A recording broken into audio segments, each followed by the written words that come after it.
Hi అండి, onions curry prepare చేసే విధానం. 1 tablespoon oil, 1 tablespoon పోపు దినుసులు, 1 బౌల్ ఆనియన్స్ వేసి బాగా ఫ్రై చేయాలి. కొంచెం పసుపు కూడా వేసి తర్వాత ఫ్రై చేయాలి. బాగా ఫ్రై చేయండి ఫస్ట్. మరి తర్వాత 1 బౌల్ టమోటా వేసి ఫ్రై చేయాలి. మనం తర్వాత కొంచెం కొబ్బరి, తెల్లగడ్డ మిక్సీకి వేసుకొని పక్కన పెట్టుకోవాలి. ఇది ఫ్రై అయిన తర్వాత దాన్ని కూడా వేసేసి మనం బాగా మిక్స్ చేయాలండి. అప్పుడే చాలా టేస్ట్ వస్తుంది. బాగా మిక్స్ చేయాలి. 2-3 మినిట్స్ బాగా మిక్స్ చేసేసి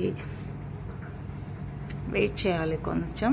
తర్వాత ధనియాల పొడి కొంచెం, కారం పొడి కొంచెం, సాల్ట్ కొంచెం వేసేసి ఫ్రై చేయాలి.